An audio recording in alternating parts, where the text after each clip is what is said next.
Bonjour à tous, merci d'être venus passer ce moment ensemble.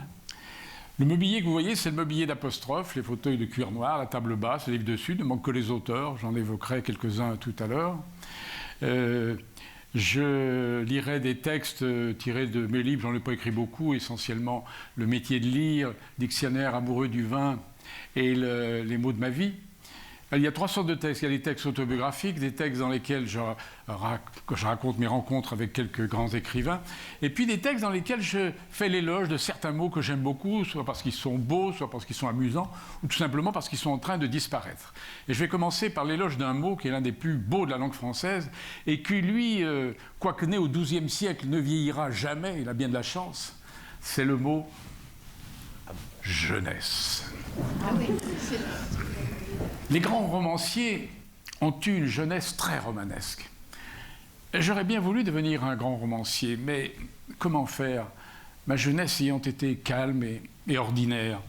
Tous les jeunes gens dont les premières années ont été compliquées, sombres, originales ou aventureuses ne deviennent pas de bons écrivains. Mais observons que l'adversité ou la singularité dans les débuts de l'existence, ça aide. Ça donne plus tard du talent à ceux qui ont choisi d'écrire. Exemple, Marguerite Duras. Naître en Cochinchine, d'une mère veuve, d'un monsieur nommé Obscur, et d'un père qui s'appelle Donadieu, et qui meurt alors qu'elle n'a que 7 ans, ce n'est pas de la chance dans une biographie d'écrivain. Et cette mère grugée qui se fait refiler au bord du Pacifique contre 20 ans d'économie, des terres impropres à la culture du riz, ce n'est pas excellent pour le tonus revanchard, moral et artistique d'une adolescente? Et avoir eu, encore mineur, des amants chinois. Ça ne fouette pas le sang et la littérature? Ah, si j'avais passé mon enfance et mon adolescence en Indochine plutôt que dans le département du Rhône, quel écrivain eussé-je été? Jean-Marie Gustave Leclésio, lui, est né à Nice. Bon, c'est pas très original. De qui tient-il pourtant le vagabondage de ses pas et de son stylo? D'une famille de Bretons établis à l'île Maurice, de chercheurs d'or, d'ailleurs, et de beauté. D'un père résident au Nigeria, dont il fit la connaissance à l'âge de 8 ans, après un voyage de 4 semaines à bord du Surabaya. De l'encre à l'encre, c'était fatal. Ou quand, comment aurais-je pu naviguer entre Saint-Symphorien de Lay, dans la Loire, le village de mon père, et Quincy en Beaujolais, dans le Rhône, le village de ma mère, séparés via Lyon par le très modeste col du Pin-Bouchin et via Tizy par le col touristique des Écharmeaux. Du nomadisme dans un mouchoir, de la bougeotte cantonale. On embarquait, c'était pour une partie de pêche sur la Saône. Où étaient-ils les Mauriciens, les Africains, les Indiens, qui m'auraient jeté dans le roulis et le tangage du roman? Et comment ne pas envier le jeune Patrick Modiano, solitaire, mal aimé, une mère flamande arrivée à Paris en 1941 dans les bagages des Allemands, un père juif recherché par la police. Il faisait des affaires louches avant, pendant et après la guerre. Du nanan pour un futur écrivain. Alors que moi, pauvre de moi, je n'étais que l'enfant très aimé de 2 petits Français qui descendaient l'un et l'autre de familles de paysans, et même pas des lisières, du centre du pays. Le terroir et le cocon familial ne poussent pas au romanesque. D'une jeunesse sans histoire ne sort rien de bon pour la littérature. Les mots, M-O-T-S bien sûr. Oui, j'ai toujours considéré les mots comme des êtres vivants. C'était à mes yeux d'enfant de minuscules et foisonnantes créatures qui sortaient de partout, du poste de radio, du journal, des livres, des lettres, de la bouche de ma mère, de celle de l'instituteur, du curé, de mes camarades, enfin, de la mienne.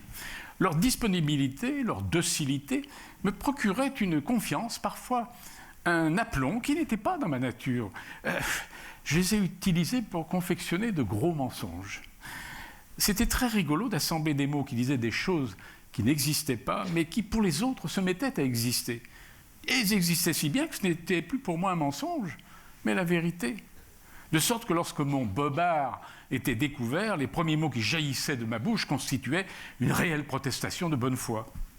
Ensuite, les mots d'aveu et de repentir rencontraient bien des obstacles pour être distinctement prononcés. J'ai découvert très tôt que, sur la langue ou sous la plume, les mots n'arrivent pas à la même vitesse. Certains bondissent comme des lutins, comme des diables. D'autres se traînent comme des clampins. Il y en a qui sont toujours volontaires pour sortir de la bouche, du stylo ou du dictionnaire.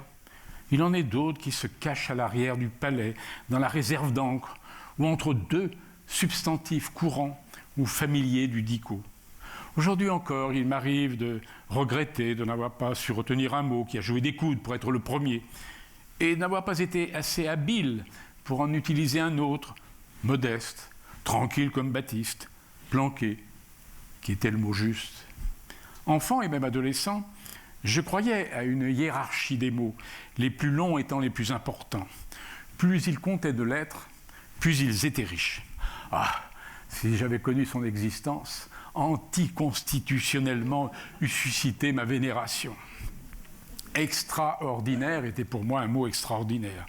Nabuchodonosor fut le plus grand des rois. Le Kilimandjaro, la plus haute des montagnes. Exceptionnellement était pour moi un mot exceptionnel. Je truffais mes rédactions d'adverbes en ment, affectueusement, généreusement, charitablement, mathématiquement, perpétuellement. On ne disait pas encore « ça en jette », mais à mes yeux, ah oui, ça en jetait. Cela impressionnait-il mes professeurs? Non, vraisemblablement. J'étais quand même perturbé par la brièveté de certains mots, et pas n'importe lesquels. Oh, vie, mort, riche, fort, vent, terre, jour, nuit, siècle, etc. Et surtout, le mot Dieu. Mais qu'est-ce qui lui a pris à l'Éternel de se nommer court, condensé, rabougri, modeste?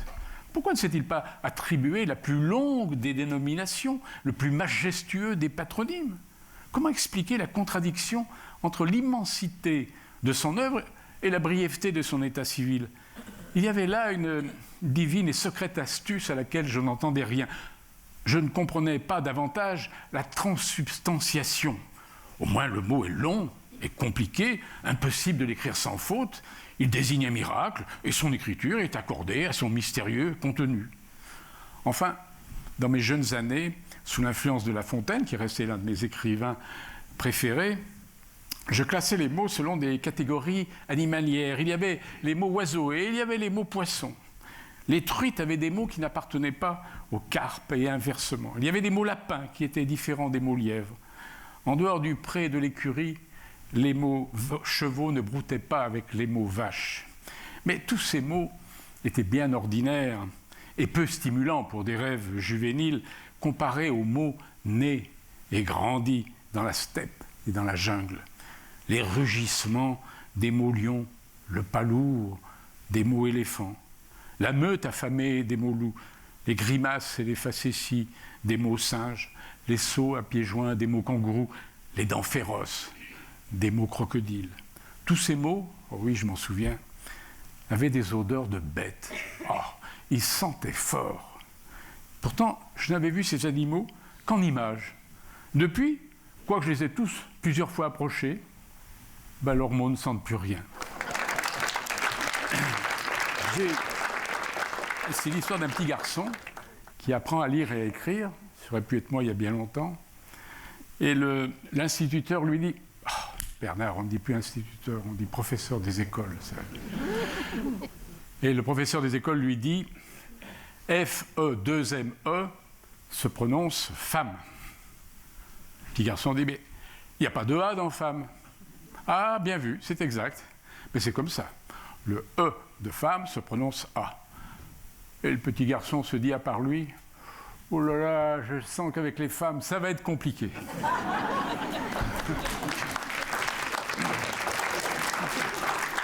Alors, j'aime beaucoup les mots dont l'orthographe est en adéquation avec la forme ou le sens de ce qu'ils désignent. Ça paraît un peu compliqué comme ça, mais vous allez comprendre très vite avec le mot libellule.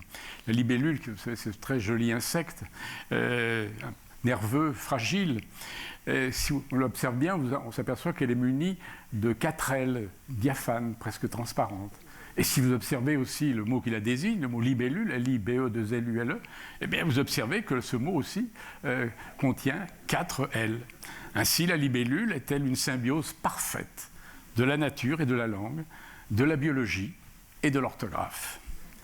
Ce n'est pas la même chose avec l'hippopotame.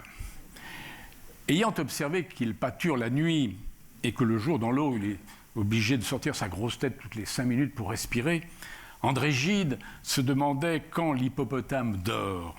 De son corps de fort tonnage émane une impression de puissance, mais aussi de maladresse. Massif, balourd, il ne s'étale pas assez vite pour échapper aux chasseurs. C'est la faute aux linguistes qui, observaient le mot hippopotame, ne lui ont donné que 3 P pour soutenir sa masse. Il marche sur 3 pattes. Pour qu'il se déplace plus rapidement, pour qu'il soit plus assuré sur terre et dans l'eau, ajoutons à son nom un 4e P. L'hippopotame, H-I-2-P-O, 2-P-O, T-A-M-E, nous en sera reconnaissant.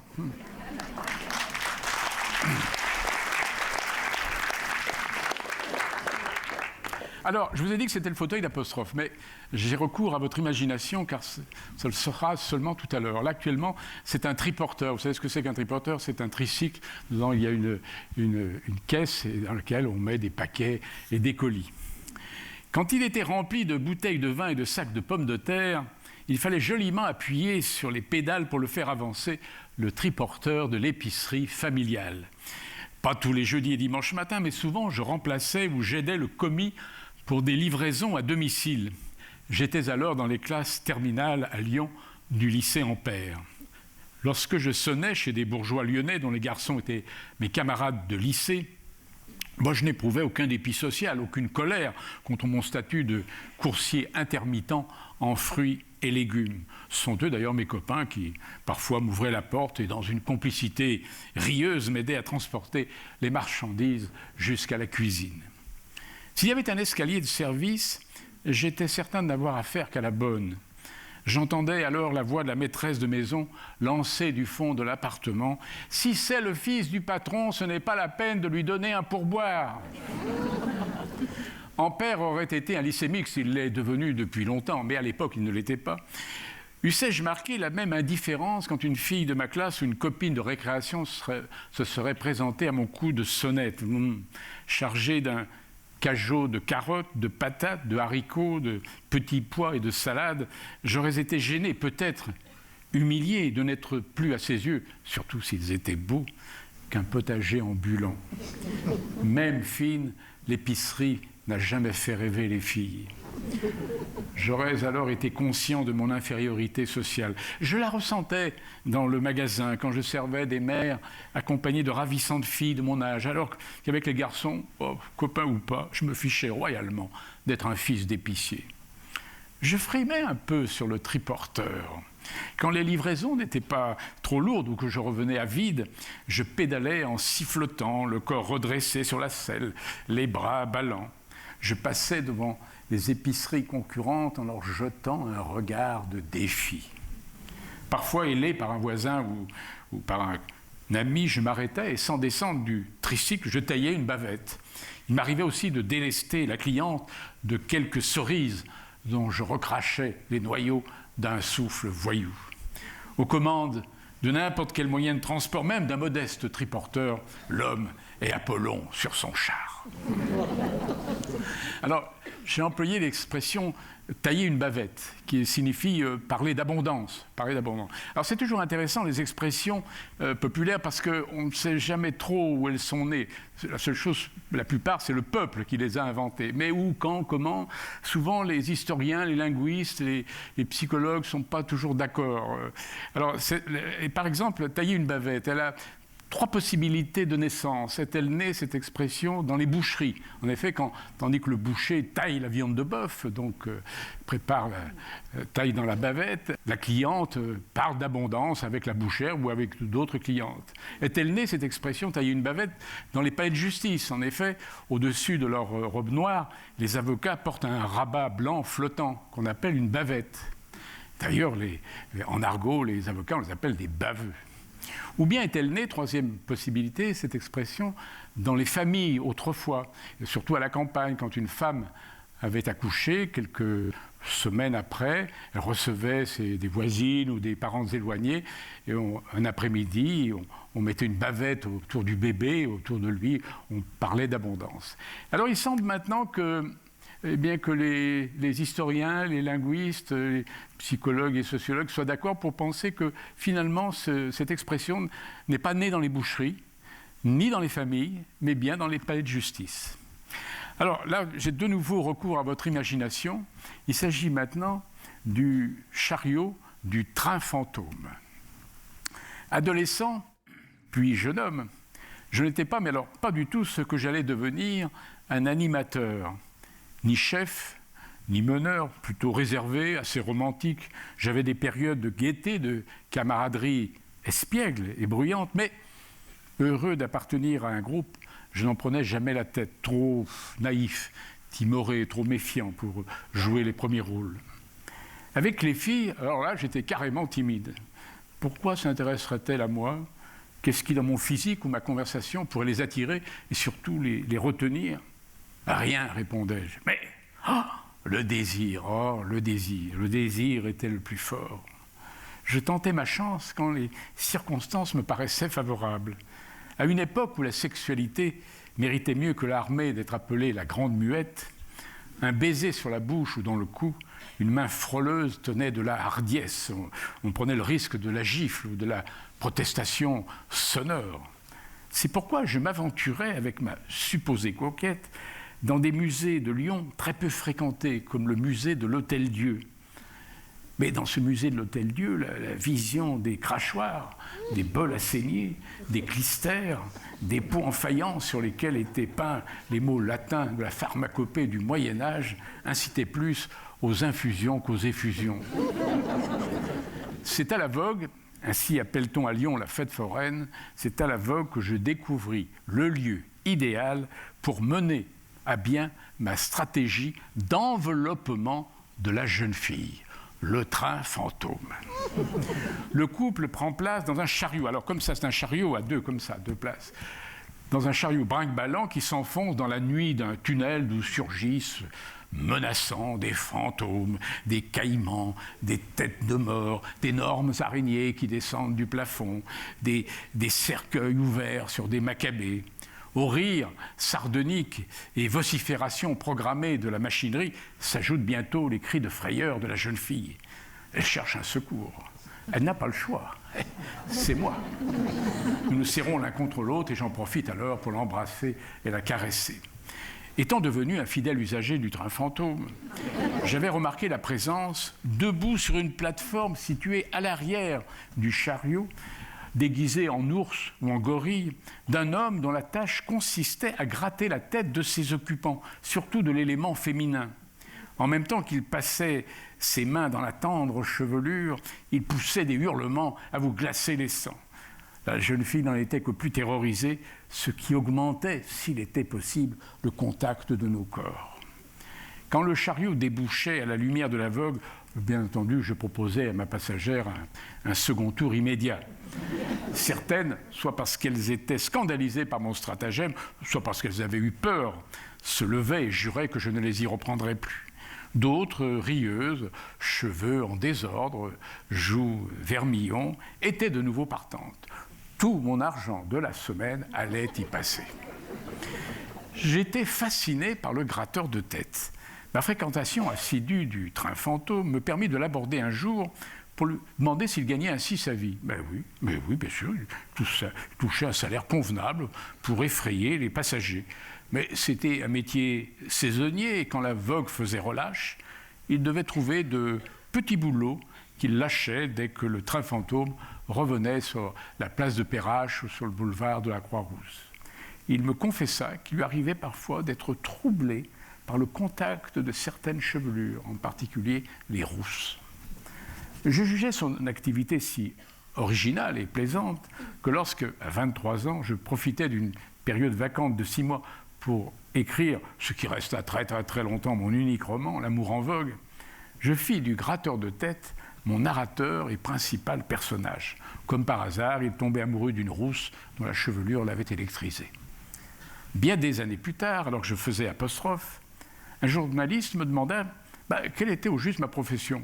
Alors, d'habitude, je lui répondais, comme vous, je suis journaliste. Mais ce jour-là, je lui dis, tout à trac, gratteur de tête. devant l'air et Bobby du confrère. Je lui narrais la vogue, le train fantôme, le métier de gratteur de tête. Et j'ajoutais que c'était aussi ma fonction à la télévision. À la différence que je ne grattais pas chaque vendredi soir la tête des téléspectateurs pour les effrayer, mais bien au contraire, pour les séduire, leur activer la circulation du sang, stimuler le travail de leurs neurones, exciter le siège de leur curiosité et de leur intelligence, pour les encourager à lire.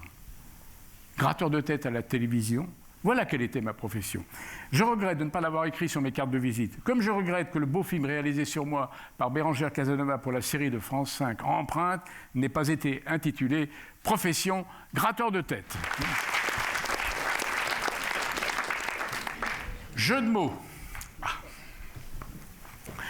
Un jour, un serpent dit à une jeune et jolie couleuvre « I love you ». Non, je sais, il y en a qui cherchent très très longtemps.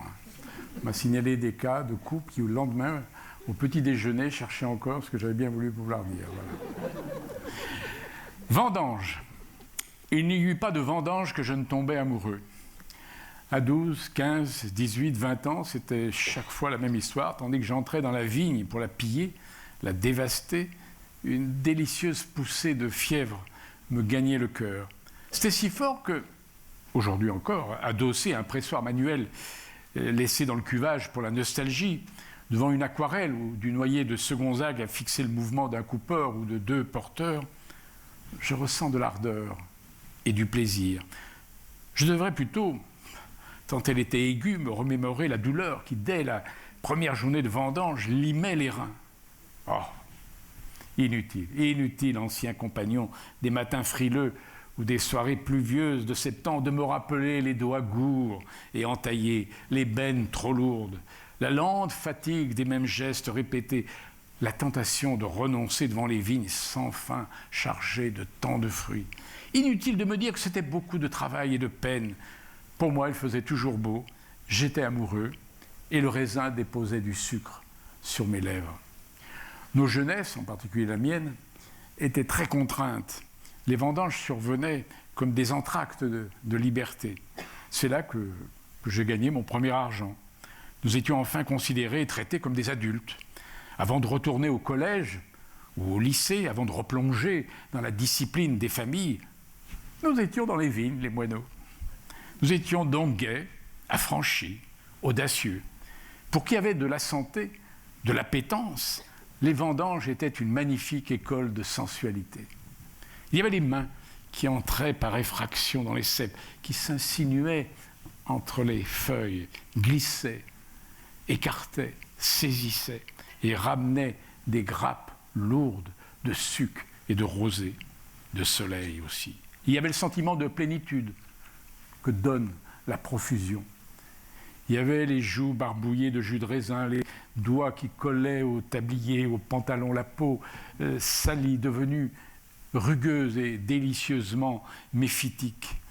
Il y avait, rendues folles par la noria des seaux et des bennes, les guêpes ivres de gourmandise qui voulaient prélever leur part et qui, les après-midi chauds, rendaient dangereux notre commerce avec les raisins. Et il y avait des jeunes filles. Elles aussi gagnaient à la licence sucrée des vendanges, mais tellement lentement. Il y avait des femmes qui, penchées au-dessus des ceps, montraient d'opulentes poitrines. Certaines en short ressemblaient à Sylviana Mangano dans Riz amer. Aussi courbes et belles, non, bien sûr. Aussi capiteuses, désirables, fatales, mais beaucoup, beaucoup plus.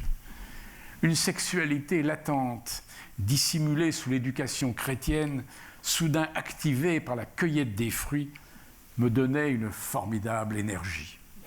Plus vite, vendanger toujours plus vite pour arriver le premier en haut de la vigne et pour aider l'élu, UE, qui coupait les raisins avec d'autant moins de célérité qu'elle était assurée de recevoir du secours. Flattée, un peu moqueuse, les raisons de mes bonnes manières ne lui échappaient pas, elle regardait s'agiter dans ses ceps le jeune homme éreinté, mais d'une vaillance insurpassable. Elle ne se pliait plus que pour prendre entre deux doigts un grain rouge sombre et bien charnu qu'elle faisait éclater sur sa langue. Je me disais qu'elle aurait quand même pu faire un effort, ajouter au travail, même ralenti au mien. Et Dieu, oh Dieu, quel plaisir, quelle volupté, ce serait de vendanger côte à côte, assis sur nos talons, cachés par la vigne, comme engloutis en elle, nos mains se frôlant, se touchant dans les cèpes, ou, par une inadvertance calculée, nous irions saisir les mêmes raisins. Il arrivait que nous nous retrouvions à deux petits mecs pour l'aider. Abomination. Malheur cependant à celui qui, par dépit, aurait laissé la place à l'autre. Il fallait au contraire, le masque serein, redoubler d'ardeur, sans aller trop vite, car il était dans notre intérêt de rester le plus longtemps possible en sa compagnie. Le pire pouvait alors arriver. Laissant ses deux esclaves énamourés remplir son seau, elle allait bavarder avec un autre vendangeur, plus âgé, en retard, qui sifflotait dans sa moustache, qui n'aurait jamais fait tant de frais pour elle, et avec qui elle disparaissait entre les cèpes. Oh, on avait toujours l'espoir d'être plus tard récompensé au cours des danses qui suivaient le dîner, dans les granges où le foin servait de cachette et de matelas, au cuvage où, faisant un vœu, exprimant un souhait, on aura deviné lequel, nous buvions la main sur le cœur le premier vin tiède, doux, très sucré qui coulait à flot du pressoir. Dans le Beaujolais, on appelle ce vin bourru le paradis. Mais il ne remplaçait pas le 7e ciel. Alors voilà une jolie expression qui malheureusement est en voie de disparition. Les bagatelles de la porte. Alors cette locution, elle est née à la porte des vogues, des foires, des ducasses, des fêtes foraines d'autrefois. Une parade donc incitait alors le public à entrer. On l'alléchait par quelques tours, jongleries, exhibitions. Bon, ce n'était que des bagatelles de la porte, un modeste, très modeste avant-goût de ce qui attendait les chalands à l'intérieur. L'expression a ensuite fait florès dans les chambres à coucher. Elle y était d'autant plus à sa place que la bagatelle désigne aussi une aventure galante, le sexe, l'amour physique. Dans ce contexte-là, les bagatelles de la porte sont les préliminaires de l'amour, caresses et baisers qui précèdent l'acte charnel et le préparent. Cette expression n'est plus employée aujourd'hui que dans son acception sexuelle. Or, absente du petit Larousse et du petit Robert, elle figure bien dans le grand Robert et surtout dans la dernière édition du dictionnaire de l'Académie française. Mais dans ce dictionnaire de l'Académie française, sans aucune référence à la sexualité. Oubli déplorable et absurde. Tous les académiciens ne sont pas des hussards qui dégainent sans sommation. Il en est beaucoup qui, au déduit, sont passés ou passent encore par les bagatelles de la porte. Alors, j'étais à l'émission à la Grande Librairie avec Jean d'Ormesson, qui était à mes côtés, et la conversation est justement venue sur ces bagatelles de la porte. Alors, j'ai dit à Jean d'Ormesson, alors bravo, c'est bien, vous avez retenu cette expression dans votre dernière édition du dictionnaire de l'Académie française, mais alors je ne comprends pas, parce que vous ne faites allusion en rien à son acception sexuelle, la seule qui aujourd'hui est court. Pourquoi? C'est un oubli ou c'est par pudeur? Et Jean d'Ormesson m'a répondu « Oh, vous savez, à l'Académie française, le sexe, maintenant c'est prostate, prostate, prostate !»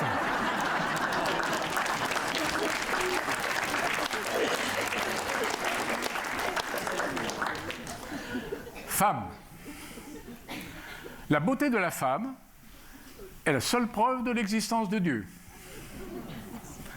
Le sexe des femmes est l'une des preuves les plus dissimulées et les plus flagrantes de la subtilité de la création. La peau si douce des femmes est la preuve la plus répandue et la plus tangible que le monde est bon. Le sourire des femmes est la preuve qu'il ne faut pas avoir peur. Les seins des femmes sont la preuve que Dieu a des mains de sculpteur. Toutes les lèvres des femmes, apparentes et cachées, sont la preuve que les mots, publics ou intimes, naissent nécessairement du rapport à l'autre. Les mains des femmes, bijoux sur bijoux, sont la preuve qu'il ait des redondances bienvenues. Juchées sur des talons hauts, les jambes des femmes sont la preuve que l'homme a su ajouter à l'excellence de la création. Les yeux des femmes sont l'une des preuves de l'existence du diable.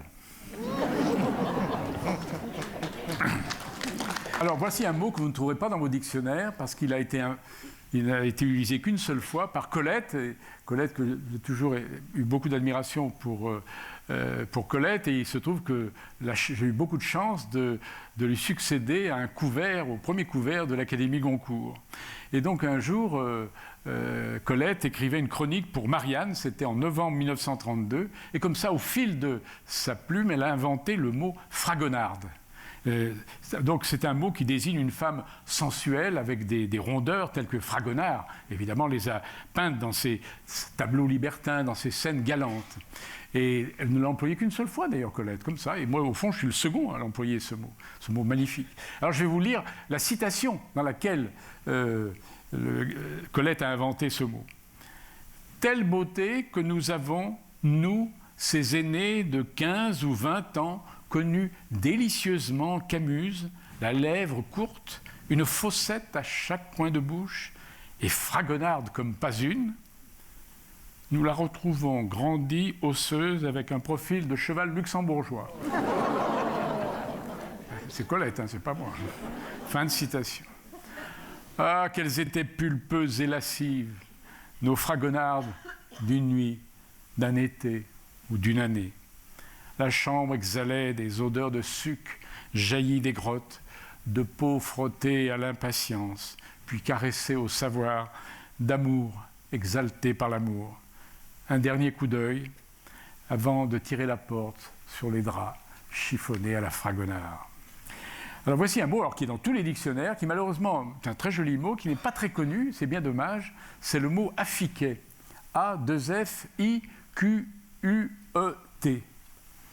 Non, le très modeste petit bijou que je lui ai offert, ce n'était pas une babiole, ni un colifichet, ni un brimborion, ni une breloque, ni une pacotille, ni un de ces affûtiaux qui sont proposés sur les trottoirs, ni un fifrelin, ni une bagatelle, quoique ce mot soit assez gracieux, et encore moins de la camelote ou du toc. Non, c'était un affiquet, mot qui ajoutait de la rareté, du chic et de la valeur à cette broche de rien du tout que j'ai accrochée au revers de sa veste.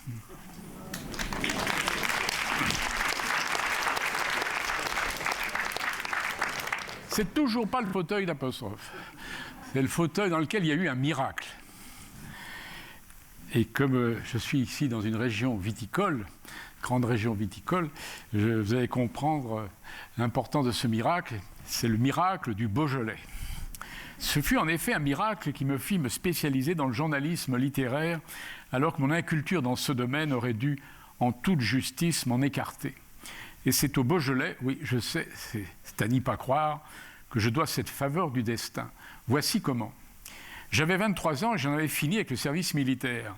Arrivé à Paris, de Lyon, par le train de 14 heures, je me rendis aussitôt rue du Louvre, au centre de formation des journalistes, CFJ, dont j'étais l'ancien élève et qui recevait des demandes pour des postes de stagiaire. Si j'avais un souhait, oui, le quotidien L'Équipe.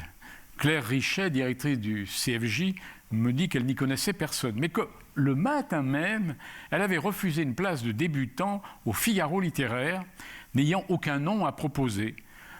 Si la place était toujours libre, oui, bien sûr, cela me conviendrait, mais moi je n'étais pas sûr de convenir au journal. Ah, ben débrouillez-vous. J'eus un rendez-vous le soir même. Le Figaro et le Figaro littéraire étaient alors somptueusement logés avec l'imprimerie en sous-sol au rond-point des Champs-Élysées, dans l'ancien hôtel particulier du parfumeur Coty. Maintenant, il y a Adidas et Banana République. Sous les lambris dorés, je fus reçu par le secrétaire général de la rédaction, Jean Sénard, qui, avec vaillance et humour, représentait la SFIO. Alors, je le dis pour les plus jeunes, la SFIO, c'était le nom du PS dans les années 50 et 60, et bien avant. Alors, il représentait la SFIO dans les élections du 8e arrondissement à Paris, où il n'avait vraiment jamais aucune chance d'être élu. Alors ça, non. Il était lyonnais. Ah, je vis là un heureux présage. Il m'expliqua que j'allais être reçu par le rédacteur en chef, Maurice Noël, qui avait été un ami de Paul Claudel et de Paul Valéry, homme d'une carrure aussi imposante que sa culture, d'un abord impressionnant. Je ne devais justement pas me laisser impressionner, car l'homme, apparemment bourru, rêche, tout d'un bloc, avait un cœur généreux. C'était bien vu, quoique la partie de son corps qui retint tout de suite mon attention quand j'entrai dans son bureau fut ses épaisses mains de bûcheron, l'une ayant broyé la mienne. Un jour, beaucoup plus tard, que je montrais une très très légère impertinence à son égard, il me saisit par le fond de mon pantalon, me souleva et me jeta dehors. Moins d'un quart d'heure après ces bouffées de colère, il priait ses victimes de l'en excuser. Nous n'en étions pas là. Nous en étions à mes lectures. Mes réponses l'attristaient de plus en plus. Les mémoires d'Adrien, non, je n'avais jamais entendu parler de Marguerite Yourcenar. Et 20 ans après, je ferai aux États-Unis un tête-à-tête avec elle. L'amour et l'Occident de Denis de Rougemont, je n'en pensais rien parce que je ne l'avais pas lu. Il énuméra une douzaine de noms et de titres. Il me semble me rappeler qu'il y avait Roger Martin Dugard, les Fleurs de Tarbes, Monsieur Teste, auquel j'opposais un silence de plus en plus honteux. À la fin, ironique, il me demanda s'il m'arrivait de lire. Alors oui, c'est vrai, je lisais quand même un peu, non, bien sûr. Alors je lui ai cité, c'était vrai, je lui ai cité Félicien Marceau, Antoine Blondin, et puis alors surtout un nom que j'aurais jamais dû prononcer au rond-point des Champs-Élysées au Figaro, Aragon. De toute façon, c'était bien maigre pour un jeune homme supposé être un fou de lecture et qui, imaginait-il, ambitionnait depuis la maternelle de faire carrière dans le journalisme littéraire. Il était clair que je ne faisais pas l'affaire. J'avais hâte d'en terminer. Maurice Noël me demanda alors, probablement pour ne pas clore cet examen oral sur une fin de non-recevoir brutale, si j'étais parisien ou provincial. « Je suis lyonnais », lui dis-je. Il me raconta qu'au début de l'occupation, le Figaro s'était replié en zone libre, à Lyon, en dépit de la tristesse qu'il éprouvait à voir la France battue et humiliée, et des difficultés à faire un journal qui ne fut pas indigne à la fois de ses rédacteurs et de ses lecteurs. Il avait gardé un excellent souvenir de la ville de la Bellecordière. C'est d'ailleurs rue Bellecordière, mais aussi rue des Marronniers, place des Célestins, qu'il fréquentait des bouchons où le soir, après le bouclage, quand il y en avait, que je vous rappelle c'était la guerre, il se régalait de Jésus, de cochonailles, et même une fois, m'a-t-il dit, d'un tablier de sapeur. Oh, ça je connaissais. Toujours arrosé, ajouta-t-il, de délicieux Beaujolais. « Ah, vous aimez le Beaujolais ?» lui demandai-je, revenu de ma déroute, le sourire retrouvé. « Oui, beaucoup, s'il est bon. » Et je m'entendis dire du ton le plus naturel du monde à cet homme physiquement et intellectuellement si impressionnant, si intimidant, que je ne connaissais pas un quart d'heure auparavant, que je ne reverrai sans doute jamais. Mes parents ont une petite propriété dans le Beaujolais, enfin ma mère. L'œil de Maurice Noël frisa aussitôt. Pour la première fois, je l'étonnais, je l'intéressais. Ils font du bon Beaujolais? Oh, ce n'est pas eux qui le font, ils ont un vigneron. Et son vin est considéré comme un des meilleurs, dis-je avec l'assurance d'un vieux connaisseur. On peut en acheter? Bien sûr. Ah, serait-il possible d'avoir l'un de ces petits tonneaux de 10 ou 20 litres? Ah, comment les appelle-t-on dans le Beaujolais? Des caquillons, lui dis-je. Ah, voilà, un caquillon. Payant, cela va de soi. Oh, rien de plus facile, lui dis-je. Dans 8 jours, vous l'avez. Eh bien, convenons que je vous prends à l'essai pour une période de 3 mois. Vous commencez lundi. Il devait être à peu près 19 heures. Il se leva, saisit sur la cheminée 2 ou 3 livres qu'il me tendit en me demandant de les lire sans attendre. Ce que je fis dès le soir même. Je n'ai plus depuis relevé la tête. Une quinzaine de jours après, Maurice Noël entra dans le salon de la rédaction et de sa voix nasillarde, si présente encore à mon oreille, il lança très fort « Ah, Bernard Pivot, le Beaujolais de vos parents, quelle merveille !» Jean Sénard et les autres journalistes du Figaro littéraire me dirent que, sauf paresse et sottise, dont je montrerai des signes caractérisés, la déclaration de Maurice Noël avait valeur d'engagement définitif.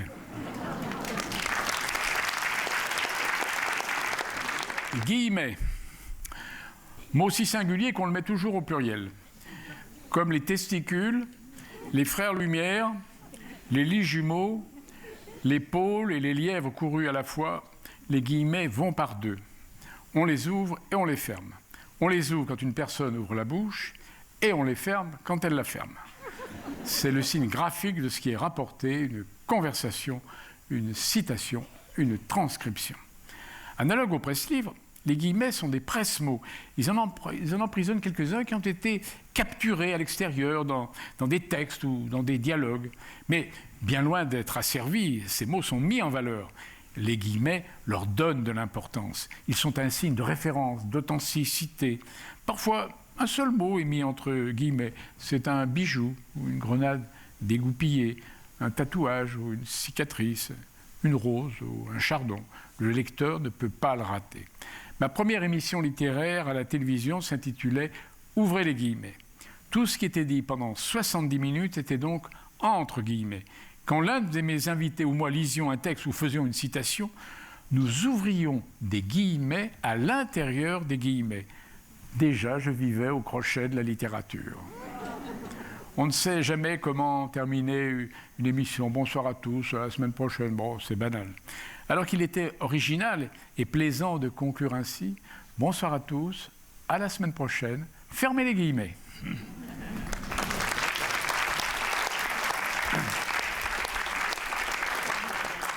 Ah, j'aimais beaucoup faire les mots croisés de Robert Scipion dans le Nouvel Observateur. Et un jour, là, que je faisais une grille, proposait un mot de 11 lettres à trouver. Et la définition qu'il avait donnée, c'était pour honorer les lettres, pour les supprimer.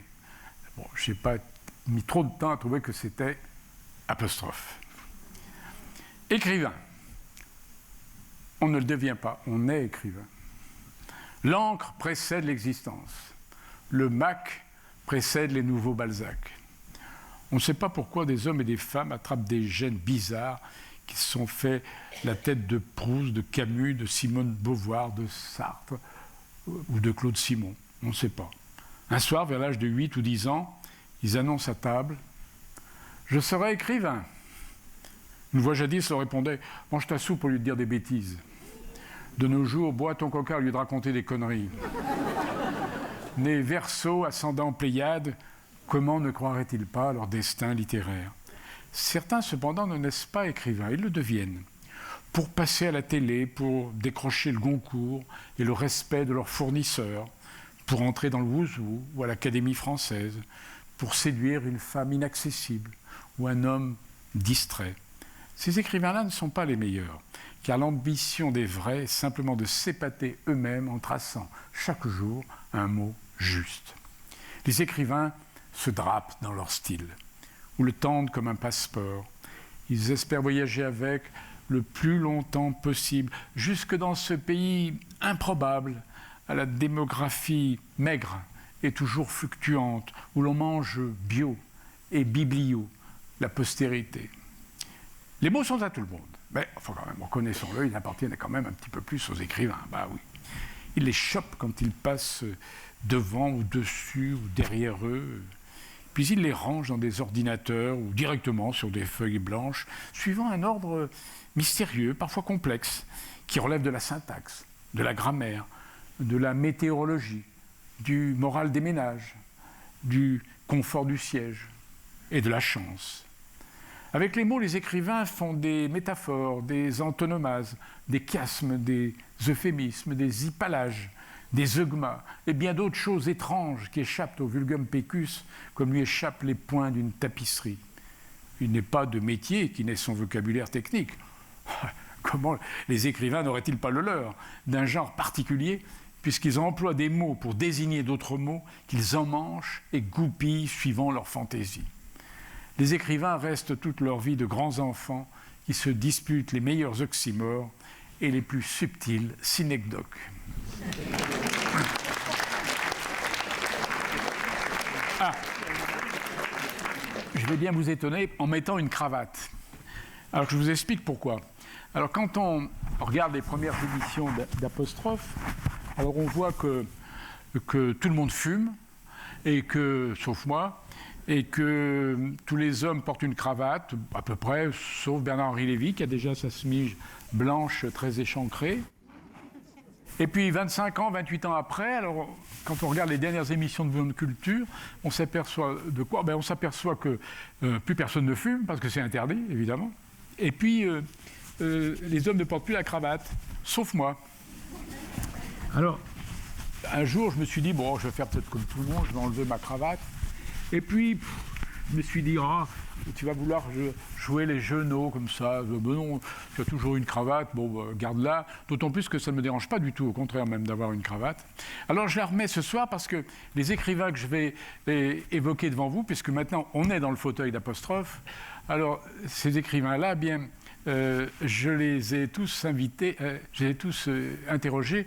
J'avais une cravate. Alors à la fois par nostalgie et puis par raccord au passé. Voilà. Alors je vais commencer par Henri Vincenot. J'adorais Henri Vincenot et j'en avais fait mon chouchou, je l'ai d'ailleurs dit à l'antenne, l'invitant même quand son nouveau livre était à l'évidence inférieur à la Bilbaude ou aux Mémoires d'un enfant du rail. Avec son crâne déplumé de vieux berbère, ses célèbres moustaches gauloises, ses gilets de laine tricotés par sa femme, son accent rocailleux de bourguignon, Vincenot était d'une irrésistible drôlerie. On ne pouvait lui en vouloir de tenir parfois des propos un peu machistes ou de se camper en fiefé réactionnaire, car quoi qu'il dise, c'était avec truculence, avec humour, avec la roublardise du pisteur de sanglier ou la sagesse du cheminot. On nous croyait amis, familiers l'un de l'autre, et c'était faux. Je n'ai jamais fait le voyage de Commarin, son village de Haute-Bourgogne, et en dehors d'apostrophe, je ne l'ai rencontré qu'une seule fois lors d'un déjeuner au restaurant Greuze à Tournu. J'étais convaincu qu'il ferait un centenaire magnifique, que des files de jeunes écolos viendraient lui demander le secret de sa santé et de sa bonne humeur. Mais il ne s'était jamais remis de la mort de sa femme, qu'il aimait tendrement, et moins de 2 ans après elle, il s'en est allé. Je l'entends encore me parler de la fierté des Bourguignons. C'est-à-dire qu'ils ont une fierté à rebours. Ils aiment dire moins pour qu'on comprenne plus. Ce sont les chevaliers de la litote, les Bourguignons. À une jeune fille qui venait de passer sa nuit de noces, on demande avec finesse « Alors, ça s'est bien passé ?»« Ah bah, j'y déteste pas tant. » Ça, c'est Bourguignon. Elle n'a pas dit « J'aime ça », non, elle a dit « J'y déteste pas tant. » Georges Simenon. Alors que, c'est vrai, j'étais un peu ému devant ce Génitsine, Yourcenar, Jouandeau, Bercoël, Lévi-Strauss et d'autres. Pourquoi ne ressentais-je aucune appréhension, aucune émotion, hormis la fierté qu'il ait accepté de me recevoir, devant Georges Simenon?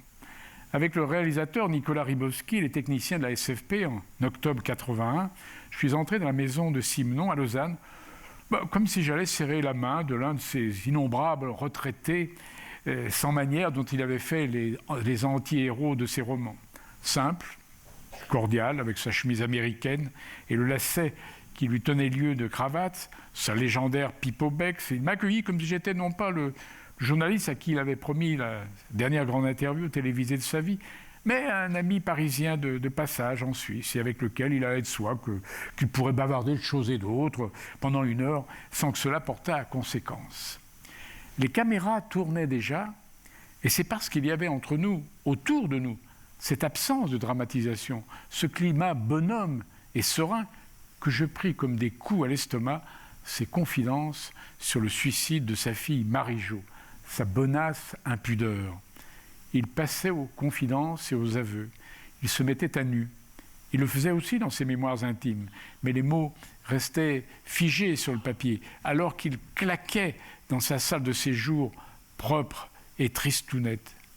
Et j'eus soudain l'impression d'être le commissaire Maigret qui cuisine un suspect, qui va craquer, ça y est, qui craque, et dont le regard se brouille de larmes retenues.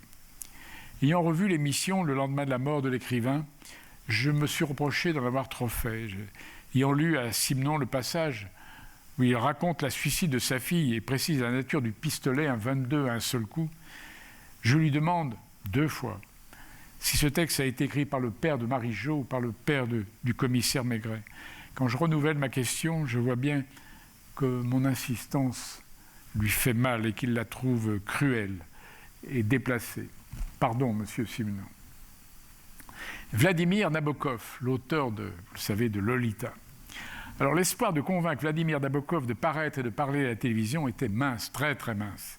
Il n'avait accepté d'être filmé que dans son passe-temps estival de chasseur de papillons, plus une petite interview à lecture pour tous. Je me décidais cependant à lui rendre visite dans le vieux palace de Montreux où il vivait avec sa femme, brouillé avec tous ces correcteurs qu'il décourageait par sa parfaite connaissance du français. Alors sa première langue c'était le russe, la seconde c'était l'anglais et la troisième c'était le français. Or, je l'ai entendu dans une chambre d'hôtel engueuler vraiment au téléphone l'un de ses correcteurs parce qu'il ne connaissait pas un mot français. Alors il lui disait, écoutez, ce mot vous devriez le connaître, il est dans Émile. Alors quand il a raccroché, je lui ai dit, mais c'est qui Émile? Elle me dit, ah non, pas vous. Et alors, Émile, c'était Émile Littré, le lexicographe du 19e siècle. Et il parlait de Littré, dont il connaissait parfaitement le dictionnaire, exactement comme s'il était l'un de ses voisins ou l'un de ses amis à Montreux. Vous voyez. Alors, il faut dire qu'il avait un fichu caractère, hein, Nabokov. Mais moi, j'étais prêt à essuyer toutes les tempêtes pour amener cet écrivain génial sur le plateau d'Apostrophe. Il était environ 15 heures. Nabokov avait fait une petite sieste. Il était d'excellente humeur. Et comme j'étais arrivé au moins 1 heure avant, j'avais rencontré sa femme et nous avions sympathisé. Donc ça sert bien, ces choses-là même. Du premier salon où nous commencions à bavarder, nous avons été chassés par l'accordeur de piano. Réfugiés dans un autre salon, encore plus vaste que le premier, nous n'avons pas remarqué qu'il contenait aussi un piano. L'accordeur est venu lui administrer ses soins, de sorte que nous avons dû encore nous lever et fuir dans un 3e salon. Sans instrument de musique, celui-là, nous avons d'emblée vérifié. Nabokov était-il ravi ou irrité par l'incident? Peut-être le romancier songeait-il à s'en servir. En tout cas, moi, charmé, subjugué par cet homme puissant, ironique, drôle, d'une culture prodigieuse, je me jurais, quoi qu'il m'en coûtât de patience et de câlinerie, de le capturer dans mon filet à écrivain. Alors je l'entends me dire ceci. J'ai horreur de l'improvisation. Je n'ai jamais lâché 10 mots à mes élèves ou en public que je n'ai soigneusement pesé et écrit. Et c'est vrai, j'ai eu la chance de voir un manuscrit de l'un des cours qu'il donnait dans les universités américaines, et tout était écrit du début jusqu'à la fin. Alors je lui dis, écoutez, monsieur Nabokov, je vais faire avec vous ce que je n'ai jamais fait avec personne et que je ne referai sans doute jamais. Je vous enverrai le texte de mes questions. Et j'y répondrai par écrit. Je lirai mes réponses devant les caméras. Ah, je lui dis, oh non, non, non, non, non, non, non, non. Arrangez-vous pour m'installer à un bureau dont le devant sera garni d'une muraille de livres qui masquera mon texte au public. Je suis très adroit dans l'art de faire à croire que je ne lis pas vraiment et que même à l'occasion, mes yeux vont chercher l'inspiration au ciel. Ainsi fut fait en direct le 30 mai 1975. Il avait demandé qu'on lui servît un whisky d'une certaine marque et afin de ne pas donner un mauvais exemple à ceux qui regarderaient l'émission, il avait exigé que le whisky fût dans une théière. Je m'entends lui dire « Encore un peu de thé, monsieur Nabokov ?»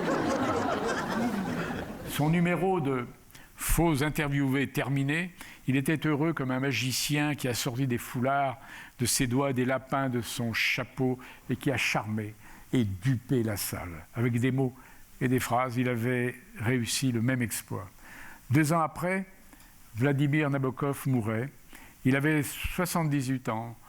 Je revois l'accordeur de piano. J'entends les notes frappées par son index qui insiste. Toc, toc, toc, toc, toc. Je revois surtout le beau sourire un peu moqueur de Nabokov. Et je l'entends dire « Fuyons, le bruit terrassera le monde ». Marguerite Yourcenar. À l'écoute des réponses de Marguerite Yourcenar, c'était en décembre 1979, de ces mots qui tombaient justes, de ces phrases pleines, tenues, charnues, et cependant gracieuses et ondoyantes, jamais je n'ai autant éprouvé la conviction que je parle mal. Contre la haine. Ah, alors ça c'était le titre d'un très cosmopolite bouillon de culture qui réunissait, vous allez voir, Roberto Benigni, metteur en scène italien de La vie est belle, Émile Choufani. Alors Émile Choufani, personnage extraordinaire, parce que c'était un Palestinien, chrétien, de nationalité israélienne et curé de Nazareth. George Steiner, philosophe et écrivain juif anglais, un intellectuel européen que j'ai souvent invité. Et enfin Gottfried Wagner, arrière-petit-fils de Richard, dénonciateur de l'antisémitisme de sa famille. Hormis moi, pas un seul Français, mais tous s'exprimaient dans la langue de Molière. Entre ces quatre fortes et si différentes personnalités, il y eut, contre la haine, contre la bêtise, pour l'intelligence et la fraternité, des échanges à la fois brillants et profonds et savoureux qui, je vous l'accorde, n'ont pas changé la face du monde, malheureusement, mais qui faisaient rudement plaisir à entendre. Et je me souviendrai toujours de Roberto Benigni parce que c'est la seule fois que cette scène s'est passée en 28 ans d'émission en direct.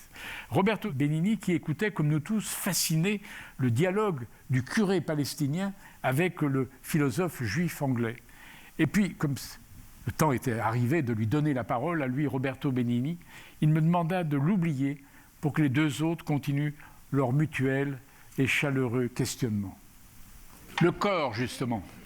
À propos de Nabokov, ce qui fut peu dit, c'est que, souffrant de la prostate, il avait demandé qu'un urinoir de secours fût installé derrière le décor. Il n'aurait eu que quelques mètres à faire pour pisser discrètement, tandis que la caméra serait restée sur Gilles Lapouche, qui faisait l'émission avec moi. Nous aurions échangé quelques propos sur le maître en attendant son retour. Nous n'avions rien préparé parce que j'étais certain que la prostate de Nabokov le laisserait tranquille pendant plus d'1 heure. D'ailleurs, l'émission terminée, il bavarda encore longuement avant de se rendre aux toilettes de tout le monde.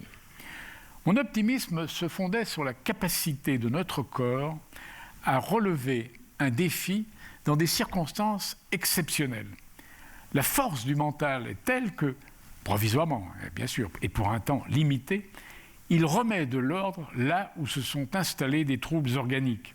François Perrier, grand comédien, m'a raconté que plusieurs fois, il avait joué sur scène avec une grippe et une forte fièvre, celle-ci disparaissant miraculeusement au lever de rideau et reprenant possession de lui dès la fin des applaudissements. J'ai fait la même expérience lors de mon tête-à-tête en direct avec Marguerite Duras.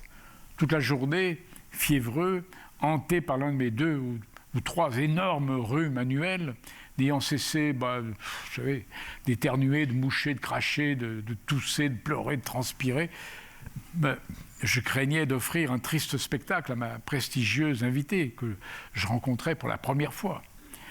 Quelques médicaments absorbés 1 heure avant l'émission, mais surtout, ce fameux orgueil du corps qui ne veut pas lâcher son propriétaire quand se joue en public une partie importante, me rendirent à mon état normal dès que j'entrais dans le studio. Pas un éternuement pendant l'émission, pas une toux, le nez sec, une gorge de velours, le mouchoir inutile. Mais dès que je lui dis « bonsoir à tous, à la semaine prochaine » et que le réalisateur eut lancé le générique de fin, toutes les vannes de ma pauvre tête cédèrent. Stupéfaite, Marguerite Duras me vit en un instant me transformer en déflagration, écoulement, éructation et tentative d'écopage. Elle me demanda ce qui m'arrivait, je lui répondis, une main devant la bouche, les yeux humides, que grâce à elle, je venais de passer 1 heure vraiment agréable, très très agréable, en bonne santé, et que je l'en remerciais. Une crise de colique néphrétique m'assaillit 48 heures avant une émission d'Apostrophe. Le chirurgien me dit que si je voulais être présent sur mon plateau le vendredi soir, il ne pourrait me retirer le fâcheux calcul que le samedi.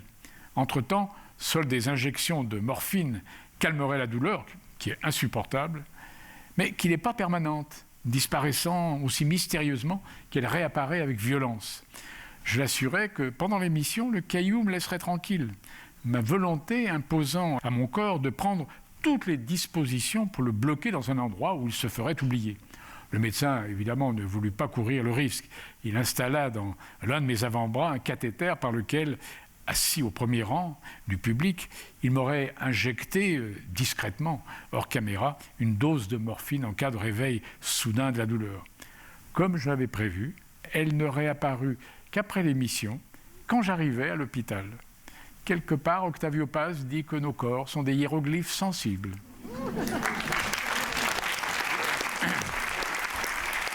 Bon, c'est pas le tout. Dictée.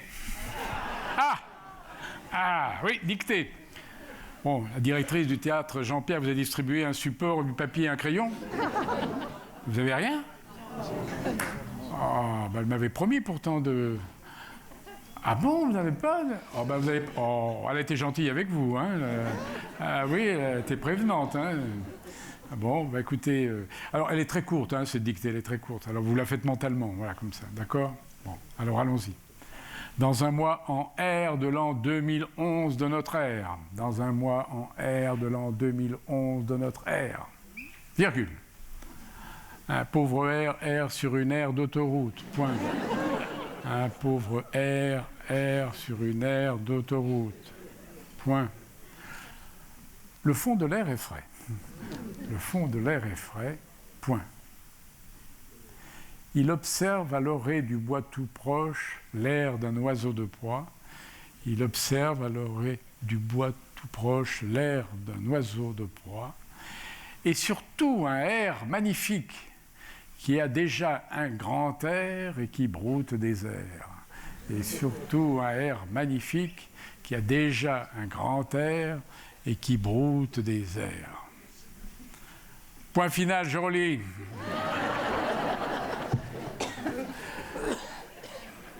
Dans un mois, en R de l'an 2011 de notre ère, un pauvre R sur une aire d'autoroute. Le fond de l'air est frais. Il observe à l'orée du bois tout proche l'air d'un oiseau de proie et surtout un air magnifique qui a déjà un grand air et qui broute des airs. Point final. Combien de fautes? Monsieur, combien de fautes? Zéro faute. Mais combien de zéro faute? Combien de zéro faute? Combien de zéro faute? Oh, écoutez, il y avait zéro faute. Oh, non, vous êtes trop modeste. J'étais en Belgique il n'y a pas très longtemps, la moitié de la salle a levé le bras. Alors je sais que les grands grammairiens sont tous des Belges, mais quand même. Oh, non. Oh, bon, vous êtes trop modeste. Ah oui, si vous êtes trop modeste. Bon. Ah, voilà un mot magnifique. Ah, c'est un mot extraordinaire. C'est le mot égo. E-G-O. Mot masculin, forcément.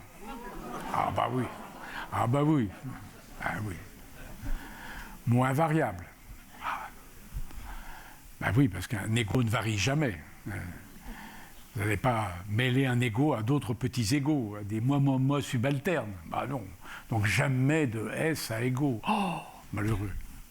Et puis pas d'accent sur le E. Parce que si vous mettez un accent sur le E de égo, vous commettez un pléonasme. Puisqu'il est dans la nature même de l'égo de toujours mettre l'accent sur lui. Alors, vous savez que j'aime beaucoup la langue française, mais je reconnais quand même parfois elle n'est pas très logique, hein, elle est même bizarre. Hein. Je vous donne un exemple, par exemple, ex-femme, ex-mari, il faut mettre des traits d'union. C'est un peu bizarre parce qu'ils se sont engueulés, ils ont divorcé, et il faut continuer de mettre ex-mari, ex-femme, trait d'union, c'est pas croyable. Est-il normal, par exemple, que le mot féminin soit du genre masculin? Est-ce que nous accepterions, nous les hommes, que le mot masculin soit du genre féminin? La masculin? Et c'est vraiment un miracle de la nature que le masculin et le féminin puissent engendrer. Ah oui. Autre exemple comme ça de choses bizarres. Quand j'étais adolescent, je suivais avec passion le Tour de France. Et ma famille aussi, mais vous avez compris, probablement par les textes que j'ai dit, que ma famille était très croyante, très pratiquante. Et donc nous avions une idole, une icône. C'était un Italien, c'était Gino Bartali, dit Gino le Pieux. Grand champion, mais alors, et les jours de repos du Tour de France, il allait à l'église entendre la messe, puis il a obtenu beaucoup de maillots jaunes, puisqu'il a gagné le Tour en 38 et en 48, et donc il allait offrir ses maillots jaunes à la Vierge Marie, dans les chapelles, dans les cathédrales. Enfin voilà, dans ma famille, on était en adoration devant lui, on adorait Gino le Pieux. En revanche, nous n'aimions pas du tout son rival. Ah, mais pas du tout. C'était un autre Italien, c'était Fausto Coppi. Ah non, nous ne l'aimions pas du tout. Pourquoi? Parce que, au scandale de l'Italie et de la France, lui qui était marié, il vivait au vu et au su de tout le monde avec l'épouse d'un directeur de l'Union cycliste internationale. Très jolie femme qu'on appelait la Dame Blanche. Alors dans ma famille, ça ne plaisait pas du tout, mais alors pas du tout, du tout, du tout. Et alors, on avait surnommé Fausto Coppi, Fausto le pieu, le lit. Et alors vous voyez que la langue française est un peu bizarre parce que vous savez que le X est devenu la lettre qui symbolise la pornographie. Eh bien, Gino le pieu prend un X et Fausto le pieu n'en prend pas. C'est pas normal.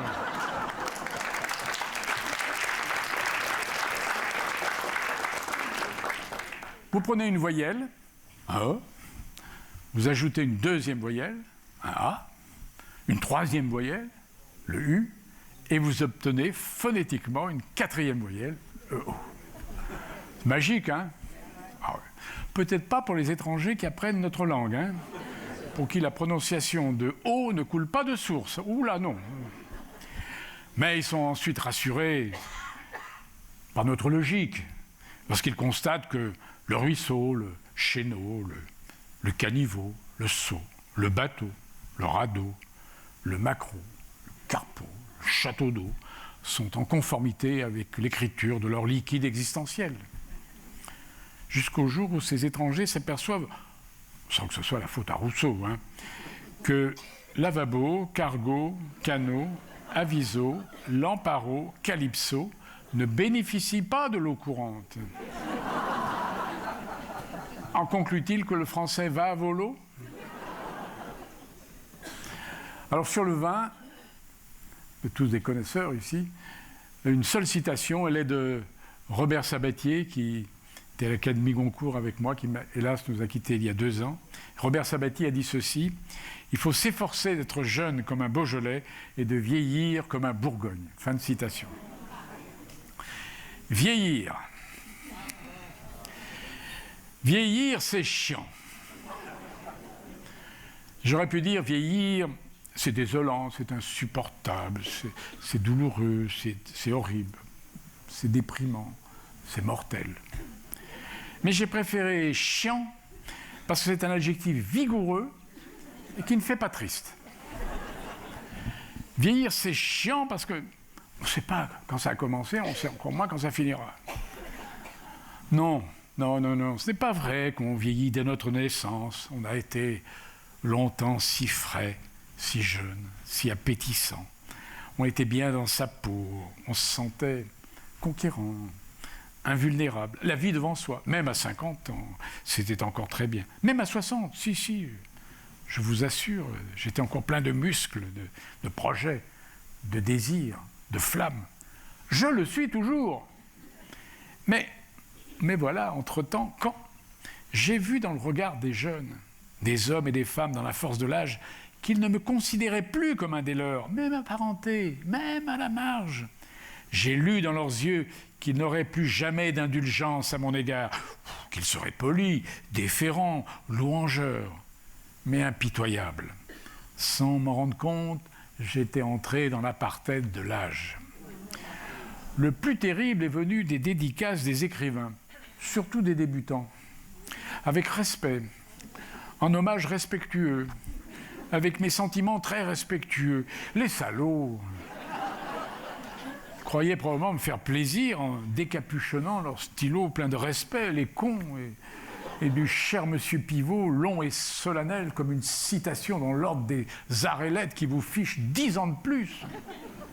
Un jour, dans le métro, c'est la première fois, une jeune fille s'est levée pour me donner sa place. Ah, j'ai failli la gifler. La priant de se rasseoir, j'ai demandé si je faisais vraiment très vieux, si je lui étais apparu fatigué. Non, pas du tout, m'a-t-elle répondu embarrassée. J'ai pensé que... Moi aussitôt, vous pensiez que... je pensais, je ne sais pas, je ne sais plus, que ça vous ferait plaisir de vous asseoir. Parce que j'ai les cheveux blancs. Non, c'est pas ça, mais je vous ai vu debout. Comme vous êtes plus âgé que moi, ça a été comme un réflexe. Je me suis levé. Je parais beaucoup plus âgé que vous. Non, oui, enfin un peu. Mais c'est pas une question d'âge. Une question de quoi alors? Je sais pas. C'est pas une question de politesse, enfin je crois. J'ai arrêté de la taquiner. Je l'ai remerciée de son geste généreux et je l'ai accompagnée à la station où elle descendait pour lui offrir un verre.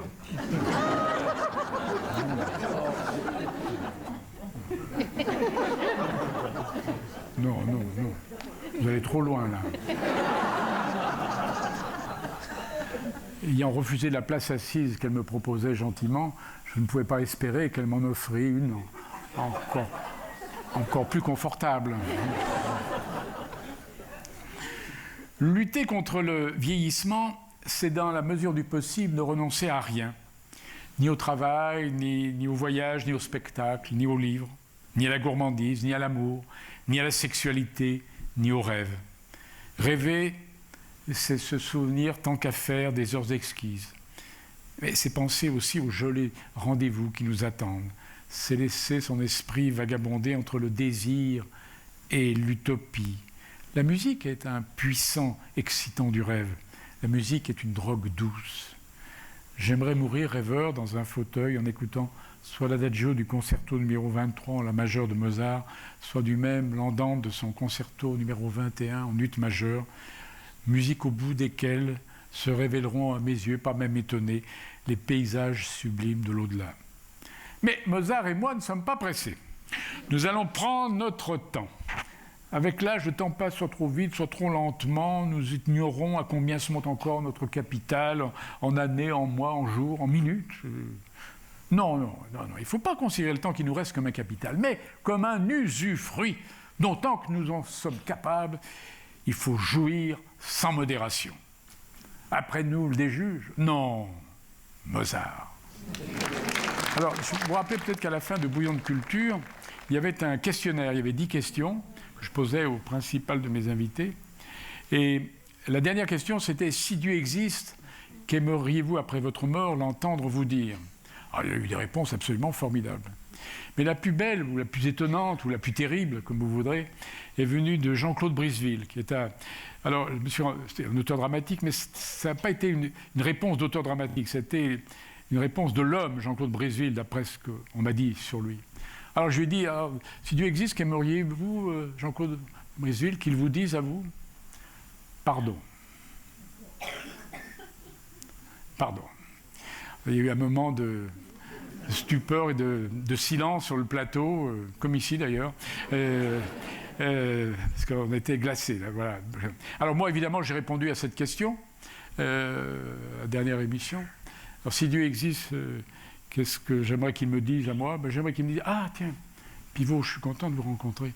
Expliquez-moi la règle des participes passés des verbes pronominaux, parce que moi, tout Dieu que je suis, je n'ai jamais rien compris. Et alors je lui dirais, moi non plus, Seigneur, modestement.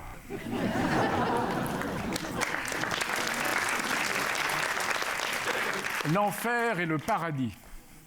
Je ne croyais pas à l'enfer où l'on rôtit, ni au paradis où l'on chante en bronzant. J'eus alors une représentation très précise de l'un et de l'autre. Elle ne recevra pas le nihil obstate du Vatican, encore que le pape François peut-être soit un peu plus ouvert que ses prédécesseurs, mais je la crois assez convaincante, puisque c'est la mienne depuis plus de 50 ans, pour être exposée à des esprits curieux des choses de l'au-delà, et je ne doute pas que vous en soyez. Alors c'est simple, hein. Au paradis, on répondra à toutes vos questions, en enfer, on ne répondra à aucune. Les élus seront animés par un inextinguible appétit de connaissance. Le plaisir d'apprendre ne les lâchera plus. Chacun pourra choisir les domaines dans lesquels, faute de temps sur la terre, faute aussi, il faut bien reconnaître, d'intelligence et de courage, il en était resté au b.a.-ba. Les anges, les archanges, les séraphins, les dominations, les trônes, les vertus. Autant de professeurs enchantés de dispenser leur savoir à des hommes et à des femmes enivrés de percer peu à peu les secrets de la création et d'entrer dans les desseins de Dieu. Cependant, la vraie récompense des élus viendra de la possibilité qui sera constamment la leur de poser des questions au Seigneur et à ses collaborateurs, non seulement sur les énigmes de l'histoire, mais aussi sur les grands et les petits secrets de leur vie, et de celle de leurs proches. Tel jour, telle heure, que s'est-il passé? Qu'est-ce qui s'est dit? Qu'ont-ils fait? C'était qui? Et pourquoi? Et comment? Il suffira de demander. Vous obtiendrez la réponse dans les meilleurs délais. Et peu importe que cette réponse soit décevante ou même cruelle, parce que votre état de bienheureux vous préservera de tout sentiment d'humiliation, de colère ou de revanche. Vous saurez, et votre plaisir tiendra dans la réponse, quelle qu'elle soit. Le paradis sera sans dommage pour quiconque une gigantesque et joyeuse entreprise de satisfaction des curiosités posthumes. En enfer, en enfer, la curiosité des damnés sera aussi dévorante que celle des hôtes du paradis. Leur soif de connaissance sera pareillement violente. Eux aussi seront taraudés par des milliers de secrets touchant leur vie personnelle, à celle de leurs proches, à l'histoire, à la création, à l'évolution de l'univers et du monde d'aujourd'hui. Mais aucun de ces secrets ne leur sera dévoilé. Toutes leurs questions resteront à jamais sans réponse. Nus, ne souffrant ni du chaud ni du froid, ne souffrant de rien d'autre que de l'ignorance, de tout à laquelle ils seront éternellement condamnés, les maudits lèvent les bras comme dans de gigantesques raves techno. Ils se tordent les mains, psalmodient leurs questions, et réitèrent sans fin, en modifient la forme, les reprennent, en changent, les hurlent parfois dans des accès de désespoir, puis les marmonnent ou les éruent, les grommellent ou les jappent, croyant contre toute raison qu'un jour, quelqu'un leur répondra et apaisera leur monstrueuse avidité de connaissance. Comme dans les prisons, les gens célèbres sont rassemblés dans un quartier spécial. Pour eux, l'enfer est le même, bien sûr. Mais leurs questions sont différentes de celles du commun des morts. Et ce qui les torture, c'est la postérité. Mon œuvre, mon héritage, ma légende, mes idées, ma gloire, ma survie, ma place dans l'histoire, dans la littérature, dans les arts, dans les sciences, mes élèves, mes successeurs, mon immortalité, ça c'est pour les académiciens, ma mémoire, mon influence sur Terre. Ils n'obtiennent pas plus de réponses que les damnés ordinaires, mais eux qui ont joui du pouvoir, des éloges et des flatteries, souffrent encore plus du silence éternel des espaces infinis. Non, Pascal n'est pas parmi eux.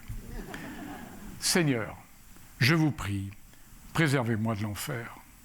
De par ma nature et ma profession, j'y serai encore plus malheureux que les autres damnés célèbres ou ordinaires. De toute évidence, le paradis est fait pour moi. Je vous impressionnerai, Seigneur, par l'étendue de ma curiosité, par ma soif de connaissance, par l'abondance et la variété de mes questions. Peut-être même serez-vous tenté de faire de moi un élu de vos élus. Amen.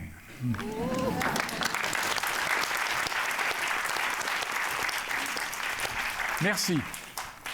Merci de tous les mots en 5 lettres qui expriment du sentiment, cœur, amour, aimer, bonté, amant, pitié, etc. Merci est le plus fréquemment employé. On dit merci pour un oui et même pour un non. Non, merci. On exprime sa gratitude à propos de tout et de rien. Merci pour tout. Ce n'était rien, merci. Il y a les pingres, je veux simplement vous dire merci. Il est généreux, merci 1000 fois. Encore plus munificent, merci, merci 1000 fois merci. La reconnaissance peut être étriquée, un petit merci ou ample, un grand merci. Dans notre société, en proie à la surenchère, un modeste merci ne suffit plus. Il faut lui donner du volume. Il faut l'accompagner d'un autre mot qui doit procurer à celui à qui va le remerciement le sentiment que la personne obligée est vraiment très obligée. C'est pourquoi l'on dit « merci bien »,« merci, merci »,« merci à vous »,« merci infiniment ». Aucun animateur de radio et de télévision ne prend congé de ses interlocuteurs sans les remercier beaucoup et même parfois beaucoup, beaucoup. Le merci beaucoup est devenu si banal qu'il va falloir trouver un renchérissement dans les mots avec lesquels le service ou le compliment sera payé. On attend les propositions. Dieu merci, il y en aura. Merci d'avance. On nous rebat les oreilles, on nous bouche la vue, on nous empeste, on nous pollue, on nous détourne, on nous fait attendre, on nous demande de revenir, on nous refoule, on nous menace, on nous sollicite, on nous met en garde, on nous pompe l'air, on nous casse les couilles, et chaque fois le même panneau, merci de votre compréhension. Chaque fois la même annonce, surtout dans les gares, merci de votre compréhension. Cette formule, si souvent reproduite et affichée, qu'elle en devient insupportable. Ne pourrait-on en changer de temps en temps? Merci de votre compréhension et surtout, merci de votre attention.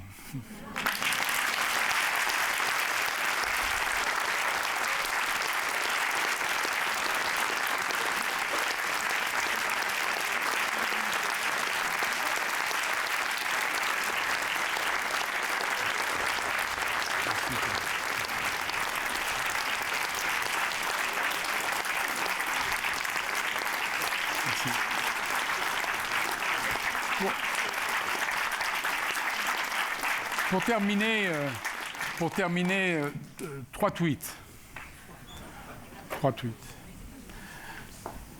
Un étourdi moderne, c'est un père de famille qui appuie sur sa télécommande pour faire taire ses enfants.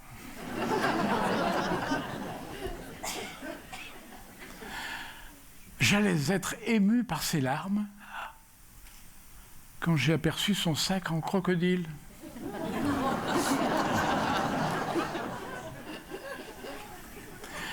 Cahuzaquer. Verbe irrégulier. Définition, jurer les yeux dans les yeux. Exemple, son nouvel amant lui a cahuzaqué qu'il l'aimerait toute sa vie.